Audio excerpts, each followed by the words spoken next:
Tashi delay, everybody. Thank you. Welcome to Sunday morning meditation practice. I'm Kat Hedrick, one of the volunteers here at the center. Before we get started, I have a couple announcements, but first, who is here for the first time? Don't be shy, raise your hand. Look around, you will see you are not alone. Everyone whose hand's down, ask them for questions. Now, if you have questions, you can see me or many of the other volunteers here. But first, very importantly, if you haven't already silenced your cell phones, please do so at this time. And put your phones away so you can be fully present for the talk and meditation. If you must use your phone, please do so outside the meditation hall. We would like to invite you to join our weekly Tuesday evening events, starting with the Medicine Buddha practice at 6 p.m. and the public talk at 7 p.m. Both are in person and via online. This week, our Tuesday evening talk, Geshe will continue speaking on the 37 practices of a bodhisattva.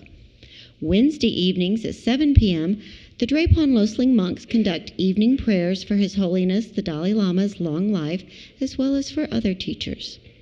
On Thursdays at 4:30 p.m., the Loseling monks conduct the Protector Puja for smooth journeys, successive interviews, and medical treatments, new businesses, etc. Now, today, we are so very excited and thrilled to announce that Simon & Schuster has released Engage Compassion, 7 Practices to Cultivate Resilience, Connection, and a Joyous Life, by our founder and spiritual director, Geshe Lobsang Tenzin Negi. Today, after meditation, we will invite you all to join us for a reception and book signing afterwards. This book is available in our gift shop or from your favorite booksellers if you don't already have your copy. Geshe will lead Drepung Loseling's Monastery's annual Nyingye retreat from May 29th through June 1st.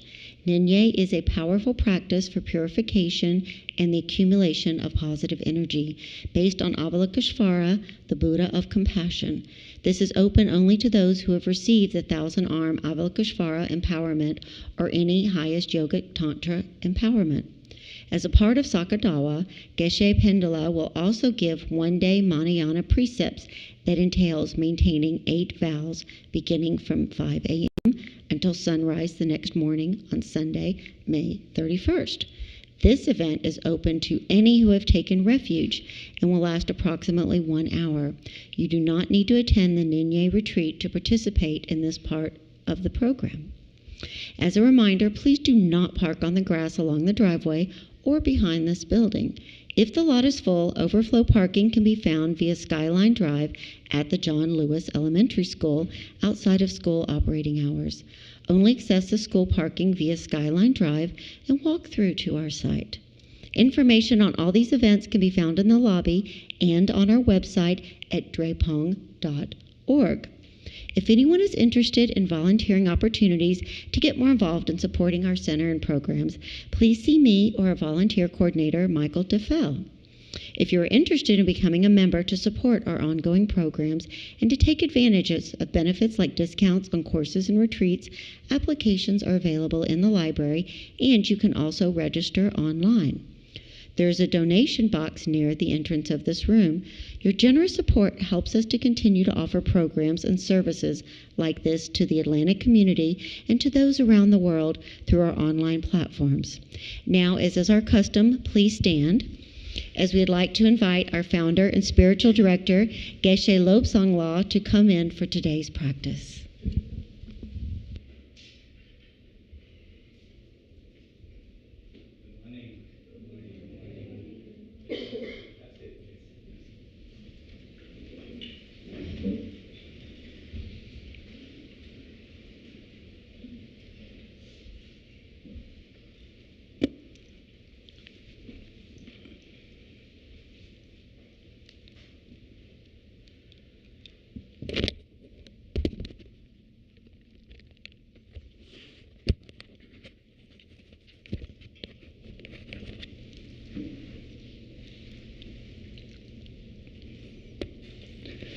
Good morning. How is everyone doing? Doing good. That's great. Thank you. It's a beautiful day. Yes.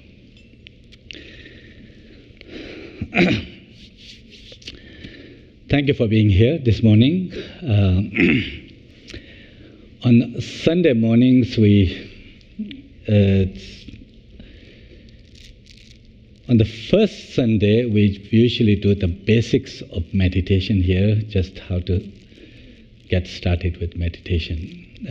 Other Sundays, depending on whatever the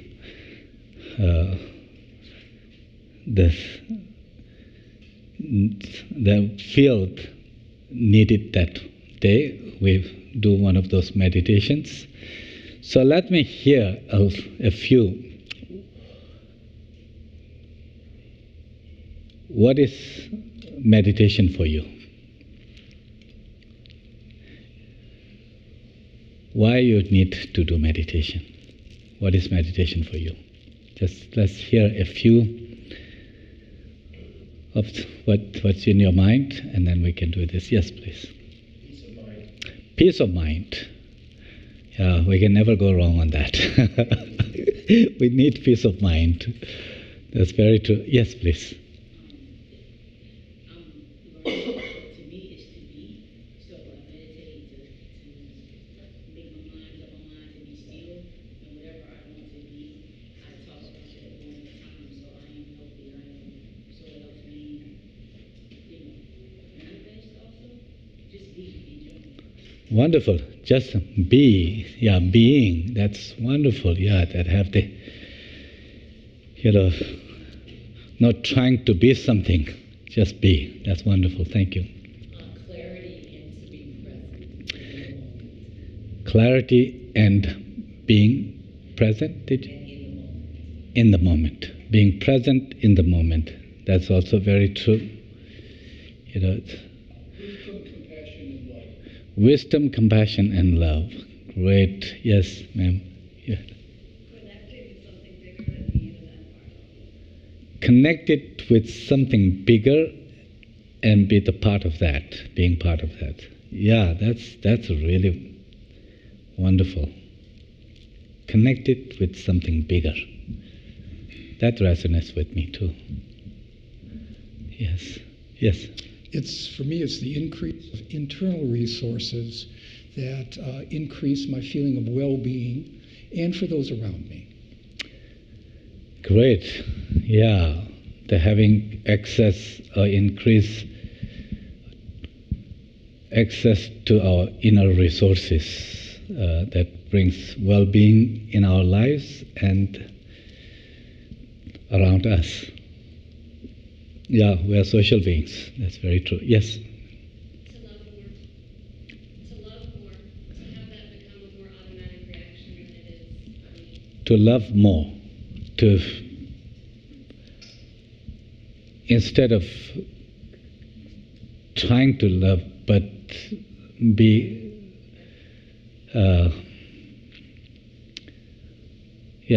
spontaneous, to be able to have that spontaneous expression of love. Wonderful. Thank you. Thank you. That's great. So, all this, like that, the peace, courage, compassion, connecting to something greater, be able to love, being in the present, being. These are all, I think, what we can say meditation can help if you think meditation as a way of enhancing those abilities, those inner skills. So, I want to talk today a little bit about it. Hopefully it will tie with all these. Something that seems at the heart of cultivating these abilities in us for greater peace and well-being, being more present. And that is the connecting to something greater than ourselves. Sense of belonging. I think that seems really, really key to our well-being. You may have heard about this Harvard study, study that has been going on for 8 decades now, more than 8 decades, that started 80 some years ago. And to see what predicts good life, what predicts our good life when we are older, for us to live longer and healthier, more a sense of well-being or happiness. What they find is a healthy relationship, how we can connect with the very people we live with, we work with. If there is a sense of connection, a healthy relationship, more than anything, it's the healthier relationship that is seen as the strongest predictor for our good life when we are older, when we grow up. So that has to do with the connection, like that. And we are social beings. As we know that being alone becomes much harder to thrive in life. That's why they see that loneliness, the psychological feeling of feeling lonely, is really kind of affecting many lives today in America, for example. As the Surgeon General during Obama and Biden administration, Vivek Murthy, whether he has recognized this as the epidemic in America, right? The loneliness. It really was a surprise for him to see as he traveled the country to understand what kind of the public health issues we need to focus, seeing it's not hypertension, not cancer. I mean, these are also affecting many lives, of course, but the loneliness. It's a psychological state, feeling not connected with others. We can be around many people, but internally feeling kind of isolated, disconnected. And I think that when the researchers said that loneliness may be more detrimental for our well-being than being obese, like that. Obesity is a huge issue, today, like that. And how many millions, billions of dollars we spend to maintain our, to curb that obesity problems. But how much we are spending time to really expand this sense of connection, to bring down this feeling of loneliness, isolation. I think that, they find that it's as detrimental to our health as smoking 15 cigarettes a day. That as a society we have spent a lot of kind of efforts in educating ourselves the negative consequences of smoking. So that's why that today you can see old Hollywood movies, they have kind of smoking everywhere, like this, just a style. Nowadays you see it, smoking in the public spaces.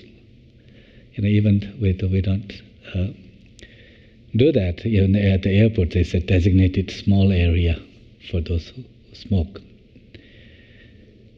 But loneliness, I think that this is something, if it is as hazardous, we will need to find a way to do that, how to build that sense of connection. And then speaking of the importance of feeling connected, because when we feel connected, we feel safer. That. And as living beings, the sense of kind of the insecurity, it's what leads to a lot of stress and fear and in life. That if you think about that, the sense of safety, security is so important for our well-being. Then how do we promote that sense of safety? As social animals, in fact, as scientists say that, very reason why our ancestors chose to live in groups. Why do we need to live in groups? Social life, that. Why do we need to live in group? Because it promotes the sense of safety. Alone, we're not that magnificent. Together, as it, we have done, remarkable achievements, together, the social. And that's why Darwin, the father of evolutionary biology, he saw what he called the sympathy, the compassion, the word for compassion, sympathy. It basically has to do with to what degree we are connected with others and feel concern for others. He says that sympathy is one of the strongest social instinct. Social instinct. What keeps us together is the sympathy, the sense of connection with each other. If everybody is for himself or herself, then how would there be a reciprocity, the cooperation, trust, and even between two people trying to live together, it will become impossible, if there is no trust, if there is no cooperation, reciprocity, helping each other when needed. So that's why you can see that if the nature has favored, living together for our survival, for our ancestors, by being together, we have a greater chance to survive. But being together is not, just two bodies together. It has to do with the hearts, that how we feel about each other. Are we connected? Do we feel close to each other? Is there a certain degree of warmth, the tenderness? What kind of relationship would be, a relationship if there is no warmth between the two people, between the parents and the children, between the teacher and the student, the doctor and the patient? We all want to be around who radiates warmth, where we feel seen, heard, included, right? It's a quality of heart, the compassion. That's at the heart of compassion. It has to do with the warm-heartedness, this tender feeling. And I think that's why that when psychologists said that the first and foremost reason for group living has to do with the security, feeling safe. And when we think about the stress, like that, what stress is complex, but primarily stress has to do with when we feel a certain threat to our living, our life, some threat. That's where the fight or flight response kick in, that to fight or flight, to move, run away, or to conquer, to mobilize our energies. When we feel threat, there are actual threats to life that for our ancestors, these were very real, living in the wilderness. At any moment there could be tigers and all kinds of the predators like that could have cost their life. So therefore, they needed to have that ability to notice and mount that stress response to run away. We feel that the same thing, that because for us to live, life is precious. To live, see the another day it's at the deep down. That's what it is. That we want to live, we want to survive. So when that becomes threatened,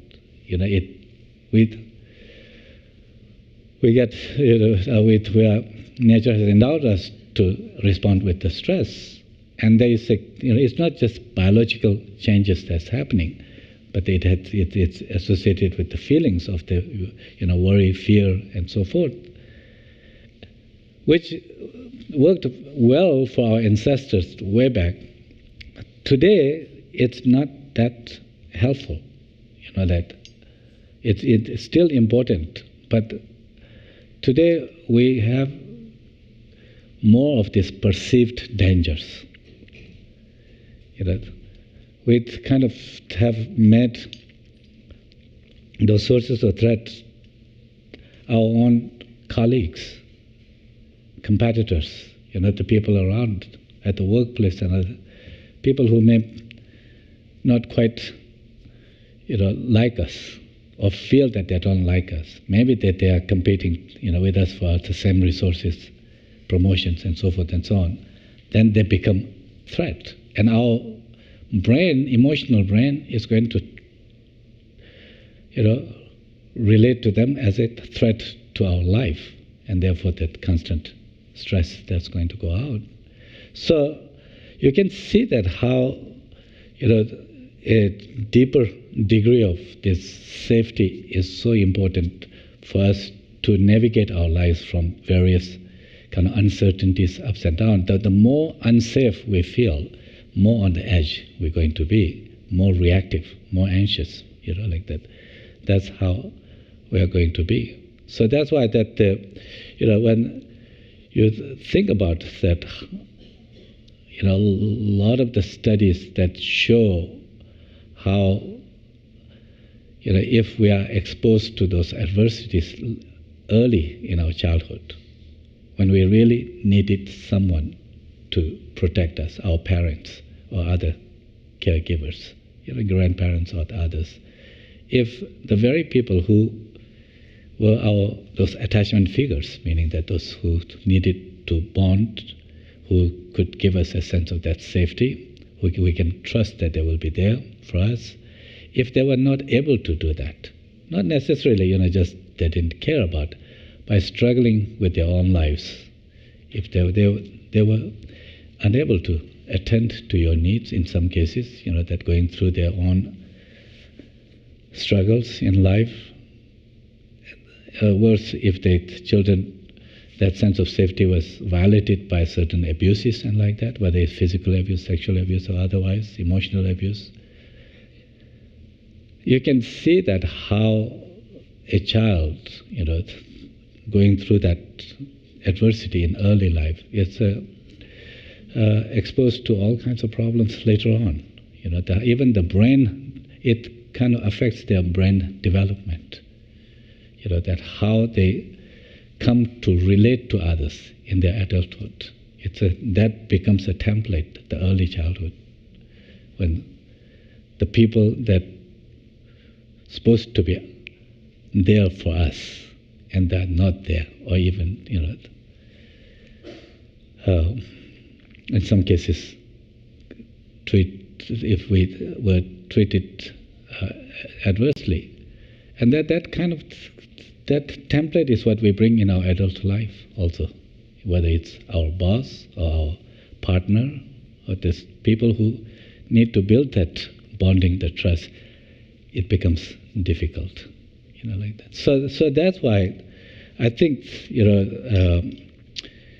the need to build this bonding, tender connection, a meaningful connection, you can say that, meaningful connection.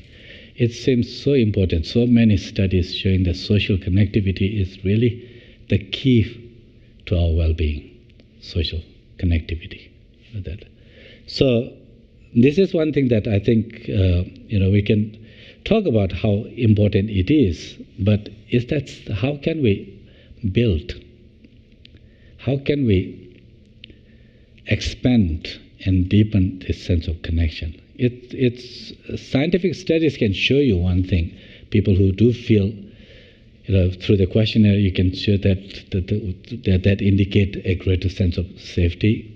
And then you can correlate whether they, to what degree they suffer from depression, anxiety, loneliness, burnout, or to what extent they are able to build healthy relationships and so forth and so on. They can show the correlation, the causal relation, that something that promotes the connection. That's something that I think, it's a large part missing. In the recent decades, the studies showing the need, the social connectivity is important for our health and well-being. That's everywhere. There's a lot of scientists, researchers have done work and to show that it's undeniable, like that. But how to build that connection? That is to some extent, it's lacking. That in the recent years there have been. Our ancestors always have found a way to build that by going to the church. Building the community, the places where we gather, whether it's for festival or for the church and like that. And then old days also there were more extended families. So there was always people coming and going, and that you never are really totally alone, feel alone and like that. But that kind of social life has changed in the last several centuries. That with the industrial development, that as we become more mobile, as a society and like that, there are just micro families now instead of extended families and like that. How many people live alone today? The very huge percentage of population in America, particularly the younger generation, is the more and more alone, living alone, and it's going up. Even with like that, in that case, even when we are living in an apartment, the next door neighbor, we hardly know who they are. Just right next door, but there's no connection. Often, that's not to say that not at all. Otherwise we would be so miserable. Fortunately, we do have the certain degree of connection, but as a society, you're kind of seeing that how it has been. So I think need for deepening that connection, that belonging, that connecting to something bigger than what we are, that having that sense. I think that's what the work of compassion, that how do we build that? And that's at one level, it's not that straightforward. It's like that. Okay, this is what you do, and then you will be compassionate. Next day you will feel deeply connected with others. That's not necessary. There are many elements that need to go into. But the least of that, I think that what is important is, as I was hearing for a number of you, being more present, that where we are aware of our own feelings, how we are feeling, our own sensations, emotions, that where we are aware, so that we can, we can be more present with the people around us. We can be less lost in our own kind of narrative that is kind of stuck in this default mode state where me, to where we can release that a little bit, where we can be more present to others. That the more attuned to our own needs, feelings, and so forth we are, we could become more attuned to others' needs and feelings around us as well. It's a social reality. It's that how we are built to learn from. If someone bites on us, feels really painful, we learn to know that not to bite on others, our sibling, also playing. The dogs do that. Cats do that. Do your dog bite you really hard, or they kind of just really, while even playing that they don't really, bite you hard, right? They are aware that if you bite hard, it will hurt you. That interpersonal awareness, that. So, the more attuned to our own feelings and so forth we can be, and that's why the practice of mindfulness, being more present, I think it's very, very important, like that. But I think when it comes to the compassion, building that sense of connection, it is not something that somebody have and somebody don't. It's a skill. You can get better at that. You can build the greater connection. It doesn't need to really kind of constantly writing and talking and like that. The connection is more with the awareness. That's why we need to not be lost in our own little drama, but aware of how others are beings with certain feelings, certain needs, certain emotions, certain aspirations, certain goals. What His Holiness the Dalai Lama calls common humanity, our shared human reality. We can learn to pay attention to this shared human reality, that just like me, my neighbors, my co-workers, my other family members, they too are beings with basic physical needs, emotional needs. They too will be affected when those needs are not met, just like us. Just this awareness of shared human reality is what can help us relate to them as one of us. Identification. We identify with them. They become not other, but one of us. This awareness that other people are beings with certain human needs. In terms of the humans, we can extend it to animals also. Like that. Animals have needs and feelings too. But let's say stay with the humans for the time being.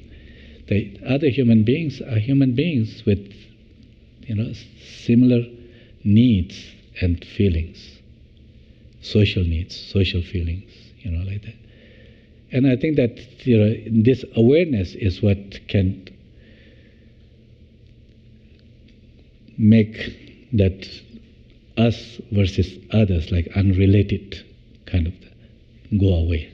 That it's that when we come to see us and others, there's no relation there, no connection. Don't see any similarities and like that. That's where emotionally we drift more and more away from others in that kind of psychological corner of loneliness, like that. That's what happens. So part of the spiritual traditions have focused for millennia is to really create the opportunities for people to be together, share, whether it's prayers or the difficulties, and when in the church, people go for wedding, people go for mourning when you lose someone, right? And then there's a place, it becomes a space where you share that your feelings with others, so others can understand. You feel belonging, that if a family can provide that. But today, as I said, that we are more and more kind of away from that. It even So this is where that we can see that how can we build that sense of connection. It's not just simply going in a cave and then doing that. I mean, we need to attune to that, but then also, bring that awareness into our interaction with others, when we interact with others in day-to-day life. The second part, I think which is really important in building this kind of belonging connection, is to see our interdependence. We are social beings. So often we think that we're just self-made. We don't see how others make difference in our lives. I'm not talking about the people on another part of the planet, just those who are around us, at our workplace, in our, families, in our neighborhood. How we are benefited by those people, how our lives are intertwined, for everything we have, for food, for shelter, for water, for these conveniences, electricity, the AC and all those things. This is made possible by other people around us. So the more we can attune to the ways that we are benefited by others, ideally working with the very people who are in our lives, our family members, our colleagues and like that. If we can see how what we have is made possible by them, intended or unintended ways, not necessarily your boss is working to make your life wonderful. They may be working to earn their livelihood, also, guided by something meaning in life, to do something meaningful in life. Not necessarily, it may not have direct intention to make your life better, but it's what they do. It does make a difference, whether you have that job or not, and how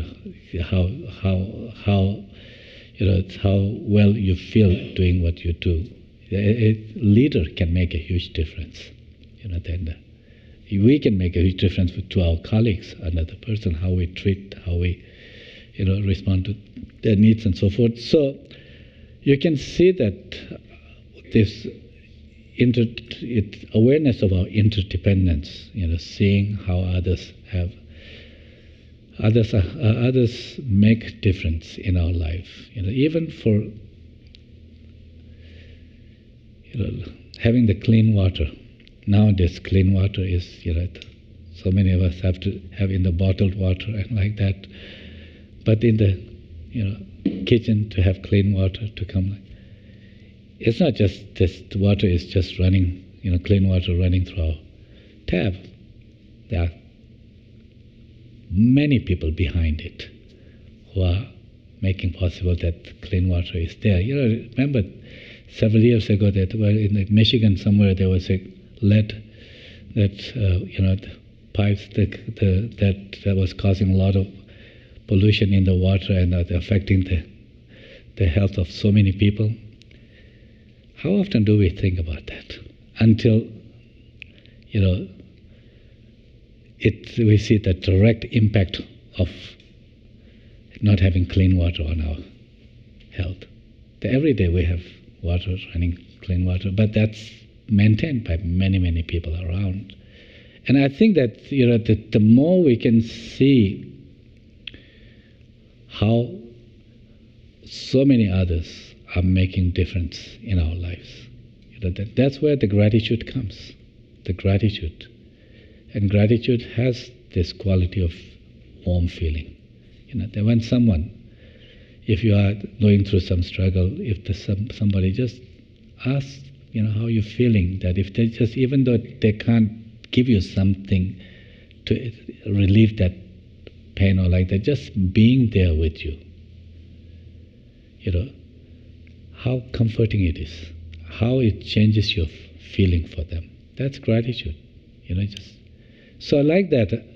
If we can't pay attention to our interdependence, what we receive from others, we can feel this greater sense of connection with others. That is, these are the two things, like this. With speaking of building connection, our shared human condition, paying attention to our shared human condition, and our interdependence. The meditation on these, meditation and compassion, is fundamentally about deepening this feeling of connection.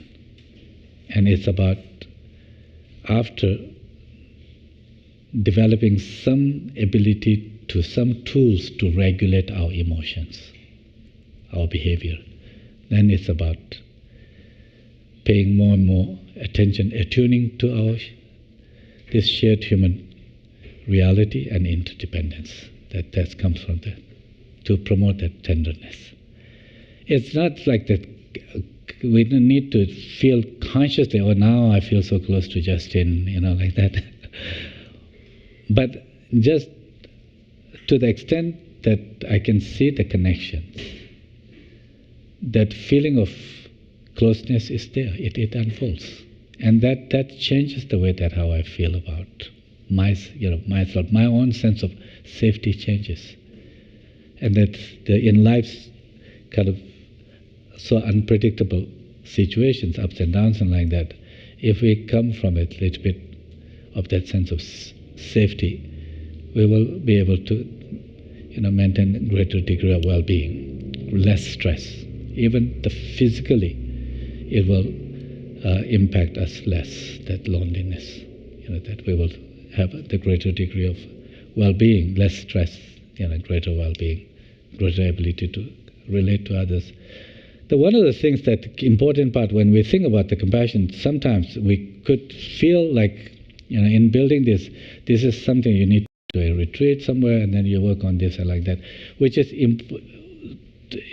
helpful, certainly. But equally helpful is to bring that into action. His Holiness the Dalai Lama talks about it's not enough to have the compassionate heart, compassion. One must act. There's a real wisdom there, that one must act. And that is not like in the sense of becoming a savior of the world, that somehow, that when we are not, and then feeling that, oh, I have nothing. Not like that. We have to see that how we can bring our compassion, or in small actions, just small actions in daily life. Can we make a point that to reach out to the people that you may have reached out in your families for some time? Just to your mentor or someone who may have been really important at some point. Just writing down specifically, particularly what they've made you feel like. Just a small note that sending out. Or in the daily course of life, if somebody is just really rushing on the street, you notice that this person is trying to really get, instead of thinking that this person is a jerk, this really careless driver trying to get along. If you can just take a moment, maybe that person is in a hurry, to get somewhere, and let them get in first. Just let them get in. Notice that how it feels when you help someone, get holding the door. We all go to restaurants and grocery stores and like that. There are people. That these are not kind of just, robots, right? At some point, AI progresses. There might be more robots, that at the checkout counters and like that. Whether they will have feelings or not, it's a different matter. But right now, there are people. Not just bodies, the people. Spending long hours, standing on their feet. What else may be going on in their lives? If we can just take a moment to just say thank you. How are you doing? Just say, it will not cost anything.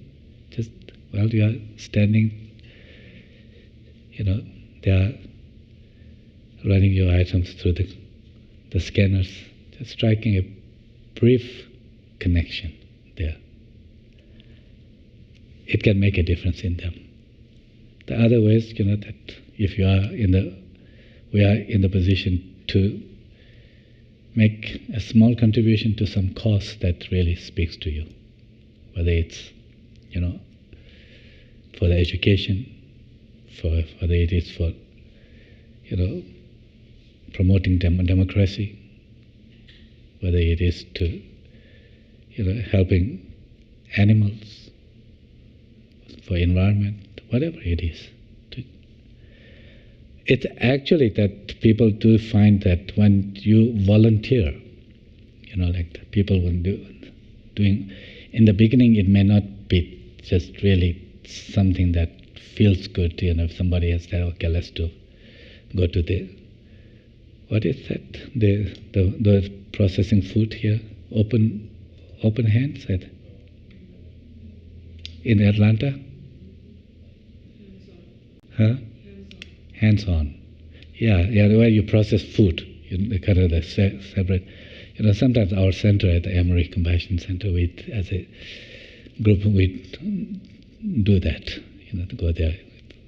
We don't have much talents, but we can help them, sort out the things, put the things in different boxes and like that. At the end of the day, when you are living, you can't help but feel, really, it makes you feel good also. That you are doing something meaningful. The small things like that, like that. So the part of building this connection, the compassion, it's about bringing in action, however small ways it may be. Just that we can try to do. So on the one hand, using our intelligence, our ability to see those invisible connections, whether it's shared human connection or how we are, our interests, our needs are made possible by more. Letting this biologically, what is in us, that is feeling of closeness, tenderness to unleash, through that awareness, we can do that. But then also making a small kind of bringing that into action. And again, in the action, bringing action is not necessarily to feel like, it doesn't even have to be doing something different than what you are already doing. If only we can connect to what we are doing with that purpose, if you are a teacher, instead of just thinking that, I need to go to school with all this kind of undisciplined children and, it's going to be But if we can say that as a teacher, my role is to impart knowledge, help. And these are the children that I'm teaching, bringing some tools, skills. These are going to be the future scientists, future doctors, parents, nurses, and like that.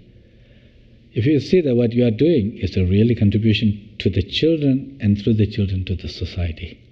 It's just the awareness. It's a subtle shift in awareness that can make a difference in how we feel about. If you are a chef, going to the restaurant to cook, knowing that how many people will come be nourished by the food that you will cook, putting that, that seeing that the waitress, you will be serving that the people to have that. They're handling the parking, the people to have that convenience to park and go eat or to his office or whatever, wherever. It's whatever we do, the doctors, the scientists, artists, whatever we do, none of this work is just for, we're just doing for fun for myself, just alone. Our work necessarily connects with others. Our work is with others, like that. But what we do, if we can see the purpose, the meaning in that, if we can, I'm going to work today, and there, my work, through my work, I'm contributing to the well-being of others, for the society, and like that. Then the work becomes meaningful. That's something that where you find more meaning in your work, it becomes more enjoyable. 80% of the people each end of the day in America leave the work in the workforce. 88 or some very high percent leave feeling that their work day to day was meaningless. That is a huge percentage. That's leading to kind of the burnout in the workforce. That kind of feeling that my day to day was meaningless. If you feel like that go at the home, how would that impact your feeling at the home with others?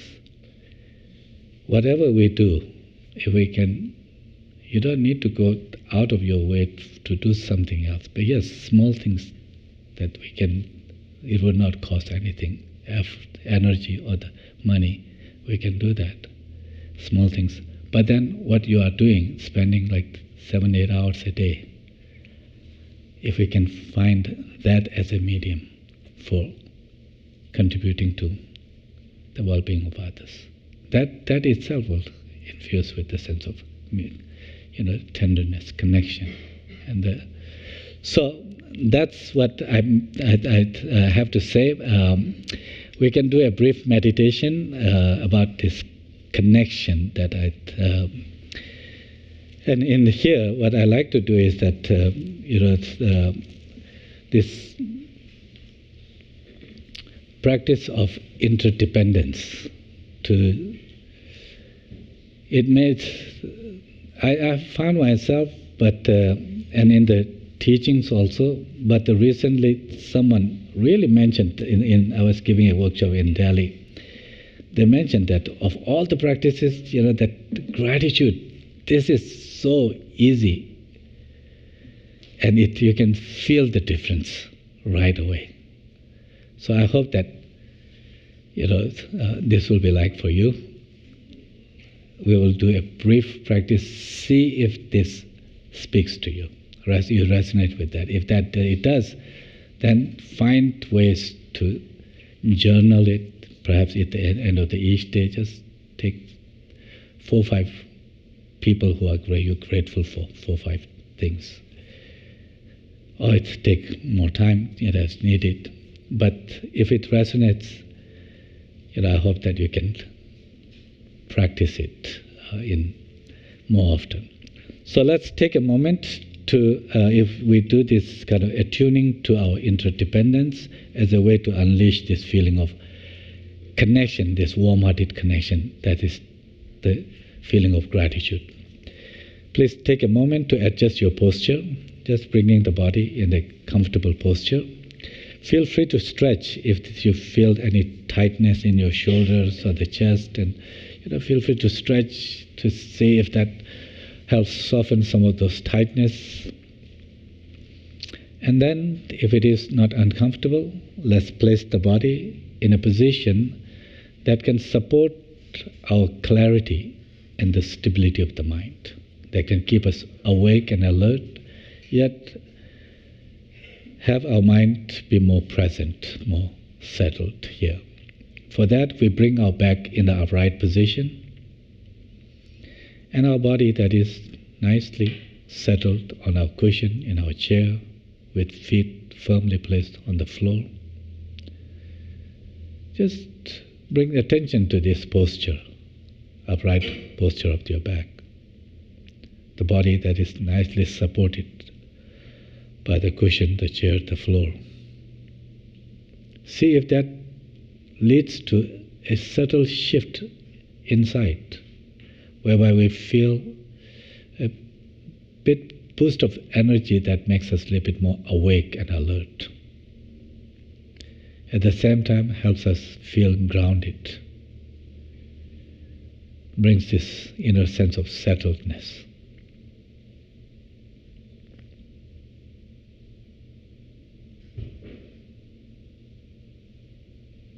Our mind, somewhat alert, yet settled to some degree. Let's here take just a minute, just very briefly, to check in with our body and mind. Just bringing our attention to one or two places on our body, maybe shoulders or chest, neck, face, upper back, and so forth. As you check in with your body in this way, attuning to a certain specific place, see what that body landscape, inner landscape feels like. Whether it feels tight or relaxed, somewhat relaxed. What other sensations do you notice there? Do they feel pleasant, unpleasant, or neutral?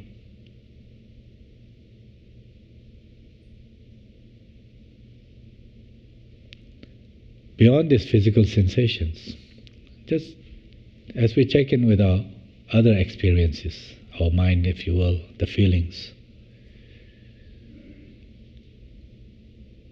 what is preoccupying our mind? Are there any lingering worries or agitations? Feeling of unease or sense of joy, ease, comfort, excitement?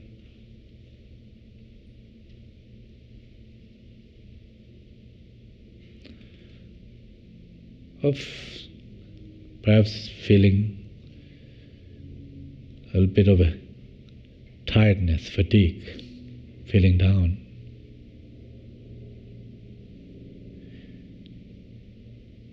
With this brief check-in with our body and mind, if we do notice certain tensions in the body and mind, like this heaviness, tightness in the body, or the certain unpleasant sensations, or worries, lingering agitations, feeling anxiousness, feeling down, let's take a couple of deep breaths to see if that helps us soften some of those tensions. As we breathe in, just taking slow yet full in-breath. And with that, inhaling the refreshing and nourishing air that is rich with life-giving oxygen, oxygen that keeps us alive. Just pausing for a moment to let that oxygen-rich air infuse with our whole being, every cell, every part of us, nourishing our body and mind.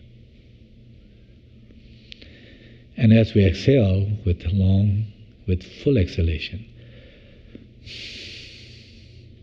with that releasing or letting go of those tensions in the body and mind that we may be experiencing, just allow the outgoing breath to help us clear to some degree, thereby allowing the body and mind to settle in an unfolding sense of ease and calm.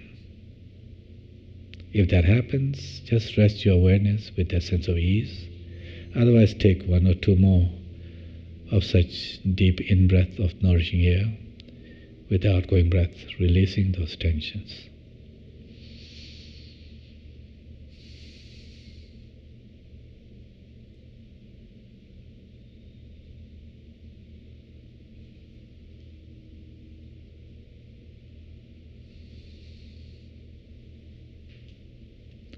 Now, connecting to any degree of this unfolding feeling of ease in our body and mind, let me now invite you to just take a moment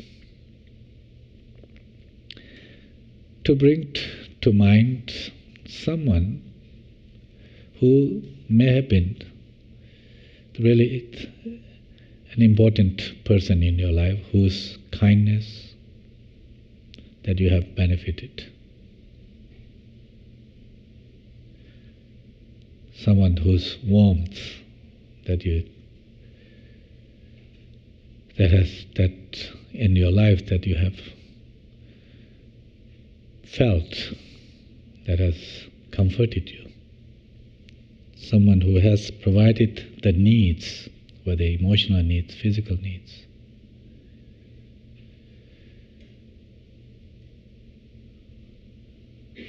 Just bringing the person to your mind. It may be a friend, a mentor, a colleague, a family member.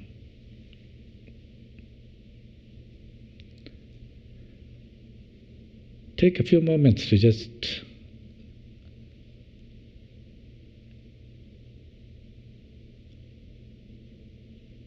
attune to bring to mind in what ways we have benefited from their kindness, from their caring and compassion. What have we received from them? What difference it has made, what needs that we received, and what difference that made to our life.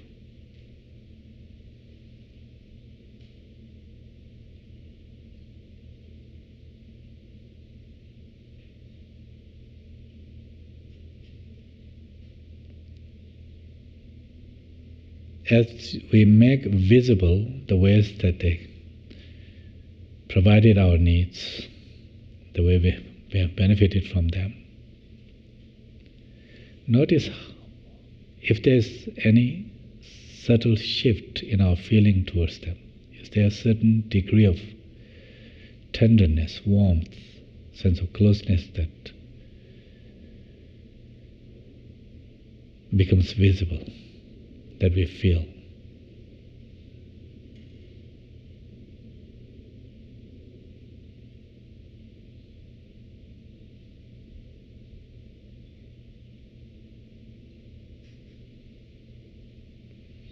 Let me invite you now to take one thing that you really cherish in life.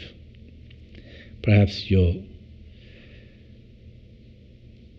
skills, expertise that you have, that you are able to, with which you are able to contribute to others, whether you are a teacher, a doctor,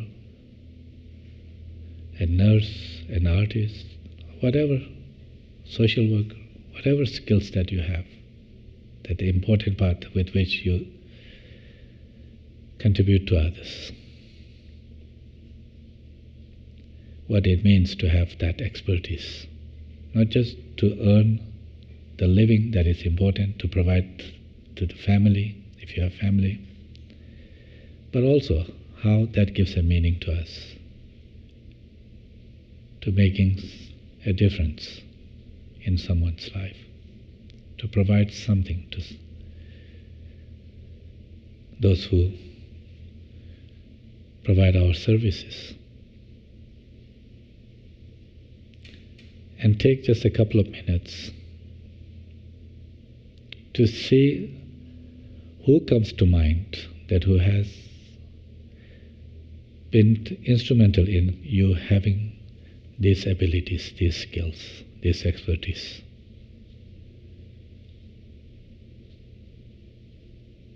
Perhaps parents, perhaps grandparents, perhaps other family members, teachers or others. Just each person that comes to mind, that who has been instrumental in bringing you where you are now with those expertise. Just taking a moment to in what ways that we benefited from them, what they contributed. And noticing with that awareness what shifts in our feelings for them unfolds.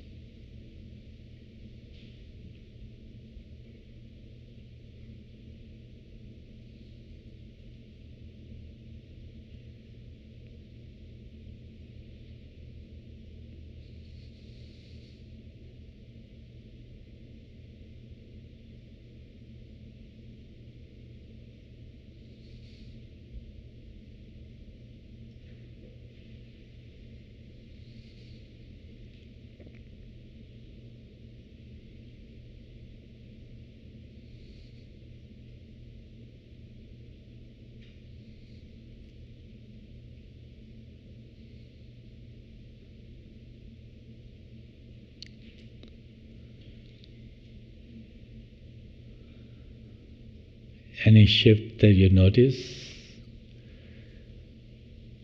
in your feelings, that towards warm-hearted feeling towards them.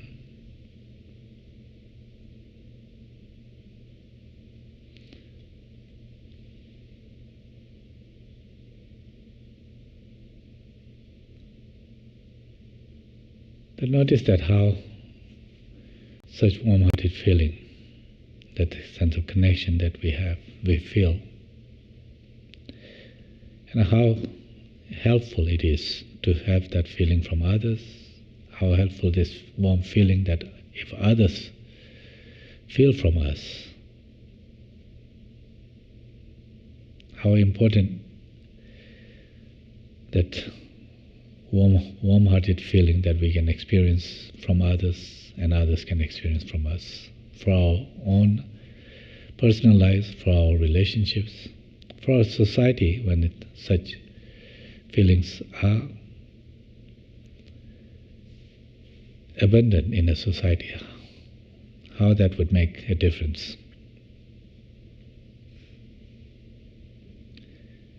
So let's here take a moment to see that how we ourselves can keep that warm feeling growing by bringing meaning to what we do, but also carrying this in our actions, however small or big ways that we are able to do. Just setting an intention to carry this in our everyday life. Just wherever we have hundreds of opportunities to interact with others, and in those interactions, of course, we go about interacting in some meaningful ways, but for us to be intentional and be aware, mindful when we do either receive from someone else, just holding a door for us or so forth, or when we do that for others, just being present, mindful.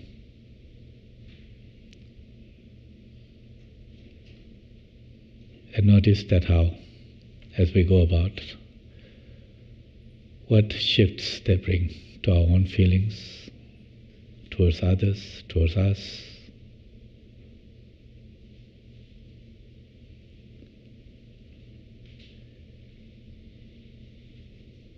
So let's here, as we conclude this brief practice, dedicate the practice and any goodness that came from this for us to continue, to our continued growth in our compassion, this feeling of connectedness with others.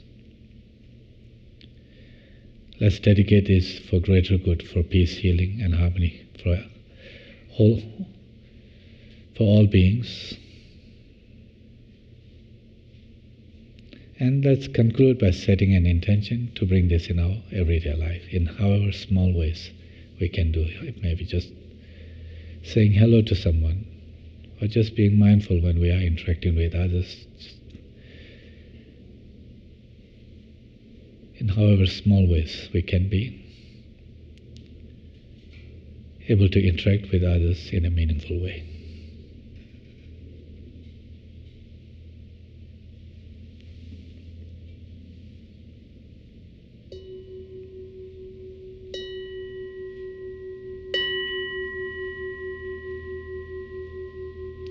Thank you. Thank you so much.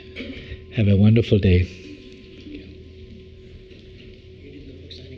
Yes, out there. Please, please have a good day. Thank you. I'm going to sit here. If y'all are staying for the book signing, if y'all wouldn't mind, y'all can line up right over here on this aisle. There's also some tea and some refreshments in the lobby just outside. And if anybody needs a copy of the book, there's some available in the gift shop just outside in the lobby. Please come. You need some pens? I do have a pen.